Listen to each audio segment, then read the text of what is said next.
I was really angry. And because I think I should have been a target for the gospel. Does that make sense? We have to break fear. We have to break it. The way that it's broken is by the love of the Father. Fear is simply an absence of knowing God's love. Period. It boils down to that. If I know God's love for me, then I have to tell you about his love for you. Look, it's this simple. It's not about preaching at people. It's not about going there trying to target somebody to get them to pray your prayer. Because if you maneuver somebody to get them to pray your prayer, they can maneuver out of it. It's not about manipulation. It's about love, man. It's about loving somebody so much because you love yourself. When I find out about God's love for me, I can't help but to tell you about it. So if people are afraid to share their faith, now I'm not talking about faith for just miracles. I'm talking about faith in God's love for them. This is really simple. When we encounter Jesus, when we encounter him, not just encounter goosebumps, I'm talking about him. Like goosebumps are wonderful. And whoa, did you feel that? That's great. But when you encounter him like the disciples encountered him on the day of Pentecost, it's over, buddy. Like for real. I'm not just talking about shaking. I'm not just talking about crying. I'm talking about an encounter that never ends. Talking about an encounter that never ends. You can't go a day without that same encounter. Because once that happens, it flips the switch on fear. It completely flips that switch that held you back. Like, I'm afraid to talk to you about Jesus. And then all of a sudden, I encounter God. I encounter his presence. And in his presence is his love. In his presence and in his love is his glory. And when I encounter that glory, I will never be the same. And there's really nothing to go back to. So there's really no backsliding because your back is gone. So when you encounter his love, there's no place to slide back to because you slid home.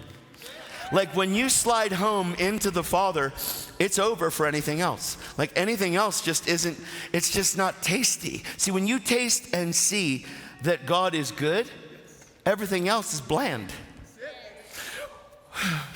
Gosh. What if it really is this easy? What if it's that simple? It's encounter Jesus. And then once you encounter him, all of a sudden, you step into the reality of who Jesus is. And freedom has a name. It is Jesus. So when you encounter Jesus, you encounter freedom. But when you encounter freedom, it's not just freedom for a moment. It's not just a momentary freedom where you come to an altar, say yes to Jesus, and then walk away and live the same as you did. When you encounter Jesus and you fall in love with the Father and you realize how strong his love for you is, all of a sudden, outside of there isn't an option anymore. Then sin loses its voice in your life because it's not fun anymore.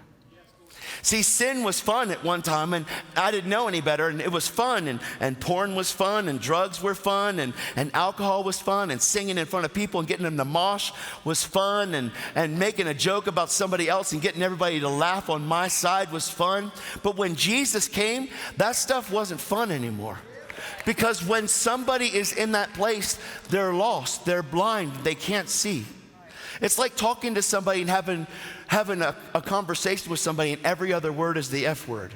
When you have that conversation, and in Texas, a lot of people drop the God bomb. Like in Texas, oh yeah, well God bless. Like you finish a conversation, it's F this and F that and F. And you talk about Jesus a little bit and they're like, hey, well God bless.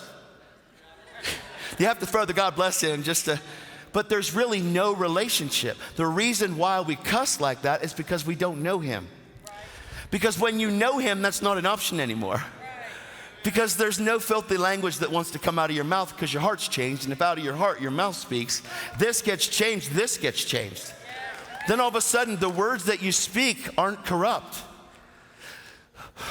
Ephesians says, let no corrupt word come out of your mouth, but that which is used for edification, encouragement, building up those, and providing grace to those that hear you. So what happens is when you receive grace and you realize that grace is undeserved favor unmerited favor, something that you didn't deserve. But when God bestows that upon you, all of a sudden you wake up, the blinders get off, and you look in the mirror and say, oh my gosh, I don't deserve this.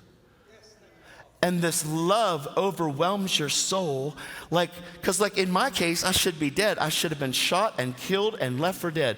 My daughter Destiny wouldn't have a father. Zoe, Briley, Azariah, Asher, they wouldn't be in existence. Jackie and I wouldn't be together. Every day when I look in the mirror, I think about those things, and I fall in love with Jesus again and again and again and again, because he is so good. He's just so good.